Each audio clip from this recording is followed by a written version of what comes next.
पिता और पुत्र और पवित्र आत्मा के नाम पर आमीन।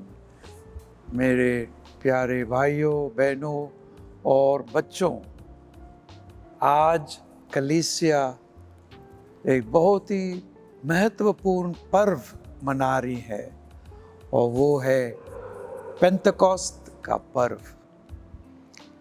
प्रभु यीशु जब वे स्वर्गारोहण हुए, पिछले इतवार को हम उनका पर्व मनाया। उससे पहले उन्होंने अपने शिष्यों से कहा कि मैं वापस जाऊंगा, लेकिन मैं पवित्र आत्मा भेजूंगा जो हमेशा तुझ में निवास करेगा। संत योहन के 14वें अध्याय में हम पढ़ते हैं, I will send you the Holy Spirit, the advocate who will dwell in you। एक बहुत सुंदर घटना उन शिष्यों में हुआ जब ये पवित्र आत्मा पेंतकोस्त के दिन, यीशु के 50 दिन जब वे पुनर्जीवित हुए, तो 50 दिन के बाद ये पवित्र आत्मा आ जाता है। किस पर? वे शिष्यों पर जो डरे हुए थे, कमरे में बंद थे, और उस बंद कमरे में ये पवित्र आत्मा आए और अब वे निडर हो गए। वे दरवाजे खोले और बाहर आके प्रभु यीशु के बारे में, उसका जीवन, उनके चमत्कार, उनका क्रूस की यात्रा, उनका मरण और पुनर्जीवन के बारे में खुले खुले तौर से बोलने लगे, बड़े प्यार से और जोश से। और उनके हृदय में ये आग जो पवित्र आत्मा का रूप है, वो आग अब उनमें जलने लगा और उस आग से ये बाहर निकले हैं। तो मेरे प्रिय भाई बहनों, आज का पर्व बहुत ही महत्वपूर्ण है, इसलिए हम यहाँ पर श्रद्धा और विश्वास के साथ आप भाग ले रहे हैं और आप पश्चाताप और भक्ति के साथ आए हैं और आप पवित्र और विश्वास के साथ आप आए हैं, जुड़े हुए हैं और एक उद्देश्य और इरादे के साथ ये आत्मा हम में आए। ये है हमारी प्रार्थना।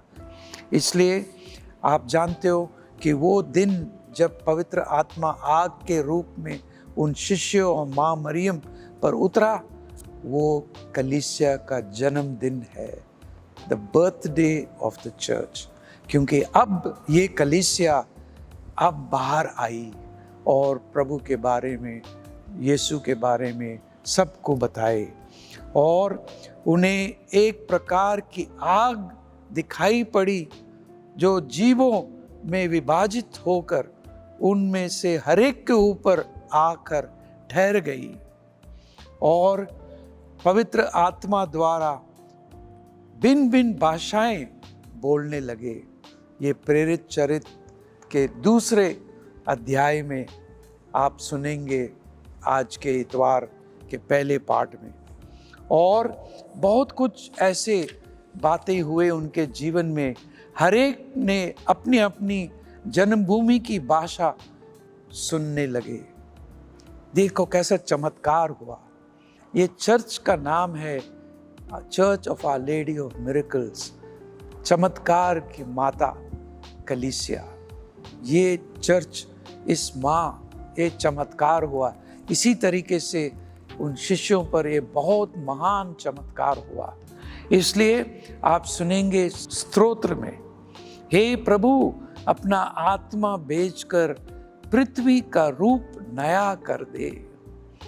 प्रिय भाई बहनों बच्चों, हम लोग सब आज चाहते हैं कि हमारा रूप, हमारा जीवन नया बने। इसलिए हम कहते हैं, तू प्राण फूंक कर वे पृथ्वी के रूप नया कर दे। आप जानते हो और सुनेंगे आज के सुसमाचार में, यीशु ने उन पर फूंक कर कहा, पवित्र आत्मा को ग्रहण करो। तुम जिन लोगों के पाप क्षमा करोगे, वे अपने पापों से मुक्त हो जाएंगे। प्रभु यीशु उन डरे हुए, कांपते हुए शिष्यों पर फूंक कर और बोले हैं, पवित्र आत्मा को ग्रहण करो। इसलिए स्तोत्र में हम गाते हैं, प्रभु की महिमा सदा बनी रहे, प्रभु अपनी सृष्टि में आनंद मनाए। ये परिवर्तन हम चाहते हैं, एक पवित्र जीवन, विश्वसनीय जीवन और प्यार का जीवन। और मैं ये बोलना चाहता हूँ, हमारे गिरजाघर में सुबह 8 से 9 बजे हम फादर लोग, सिस्टर लोग रोज ब्लेसेड सैक्रामेंट, पवित्र संस्कार, पवित्र सैक्रामेंट के सामने बैठते हैं, अपना प्रार्थना करते हैं, ब्रीवरी, द मॉर्निंग प्रेयर, और उसके बाद रोज हम लोग एक साथ बोलते, oh holy spirit, beloved of my soul, enlighten me, guide me, strengthen me. ये हम इंग्लिश में बोलते हैं, मैं उसको हिंदी में आपको बताना चाहता हूँ। बहुत सुंदर प्रार्थना जो मैं रोज इसको बोलता हूँ, दोहराता हूँ।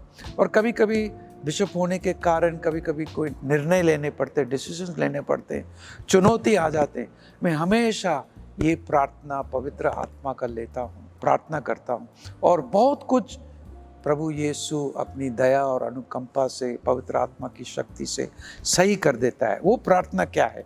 हे पवित्र आत्मा, मेरी आत्मा के प्रिय, मैं तुम्हारी आराधना करता हूँ, मुझे प्रबुद्ध करो, मेरे मार्गदर्शन करो, मुझे मजबूत करो, मुझे सांत्वना दो, मुझे बताओ मुझे क्या करना चाहिए, मुझे बताओ मुझे क्या करना चाहिए, ये चुनौती आया, क्या करना है, मुझे अपनी आज्ञा दीजिए। हे पवित्र आत्मा, मुझे अपनी आज्ञा दीजिए। मैं अपने आप को उन सभी चीज़ों के प्रति समर्पित करने का वादा करता हूँ जो आप मुझसे चाहते हैं। कितना सुंदर प्रार्थना। और ये स्वीकार करना जो आप मेरे साथ घटित होने की अनुमति देते हैं।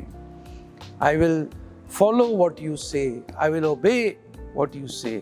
मुझे केवल अपनी इच्छा बताए। ये सुंदर प्रार्थना मैं हमेशा दोहराता हूँ, अपनी इच्छा मुझे बताए। प्रिय भाई बहनों, जब आप मिस्सा बलिदान में भाग ले रहे हैं, जब आप ये पाठ सुनेंगे, पहले पाठ और आज के दूसरा पाठ में, कुरिन्थियों के नाम से पौलुस का पहला पत्र में आप सुनेंगे, कृपा दान तो नाना प्रकार के होते हैं किंतु आत्मा एक है। और ये याद कीजिएगा, मनुष्य का शरीर एक है, यदि उसके बहुत से अंग होते हैं और सभी अंग उनके होते हुए भी एक ही शरीर बन जाते हैं। मसीह के विषय में यही बात है। हम लोग सब अलग अलग हैं, लेकिन हम, जैसे लिखा है, हम एक शरीर है। और हमें दुआ करना है। आज कितनी आत्मा की ज़रूरत है, आत्मा की शक्ति, एक परिवर्तन, कि हम लोग सब एक रहे, एक बने रहे, अलग अलग ना हो। क्योंकि आज हम चाहते हैं कि हमारे जीवन में ये एकता आए, हमारे परिवार में एकता आए, हमारे मोहल्ले में एकता आए, सभी भाई बहन हमारे जीवन में, हमारे मोहल्ले में, हमारे राज्य में, हमारे देश में, पूरी दुनिया में हम एक बने। क्योंकि बहुत से आजकल बहुत चीज़ें हो रहे हैं सब जगह, जहां हम अलग अलग हो जा रहे हैं, कहीं प्रेशर पड़ रहा है अलग होने के लिए। तो प्रिय भाई बहनों, बच्चों, ये बताना चाहता हूँ कि जब पवित्र आत्मा को हम ग्रहण करते हैं, हम निडर हो जाते हैं। जैसे मैंने आपको बताया सुसमाचार में, वे निडर हो गए।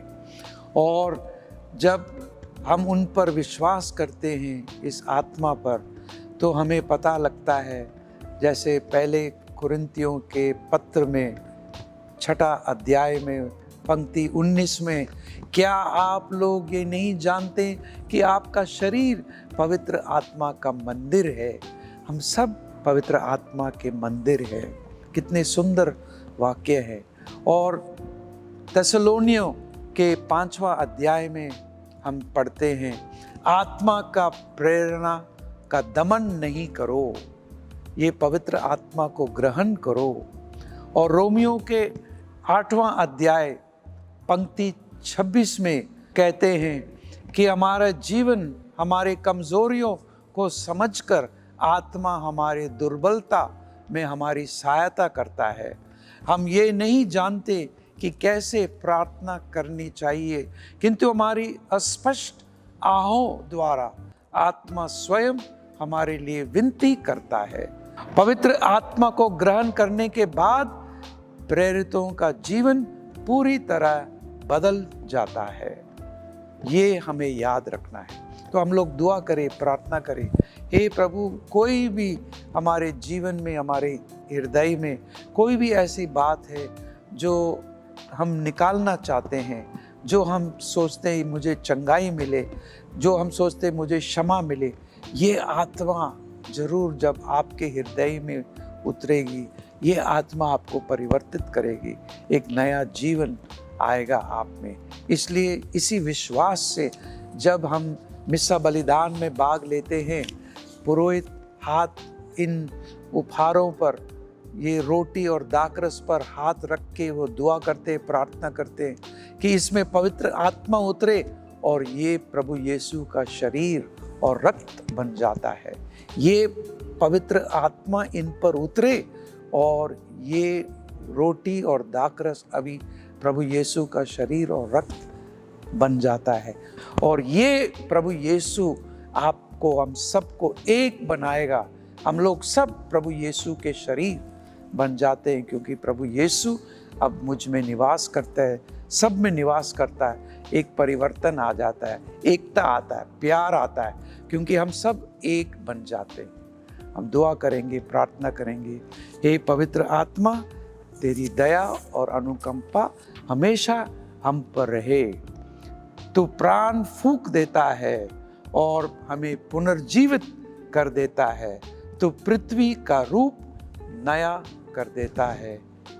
हे पवित्र आत्मा, मुझ में आए और हम सब में उतरे, हमारे हृदय में हमारा जीवन बदल जाए। ये प्रार्थना हम करेंगे और प्रभु यीशु की जो वचन था कि ये आत्मा हमेशा तेरे साथ रहेगा और तुझ में निवास करेगा, पिता और पुत्र और पवित्र आत्मा के नाम पर आमीन।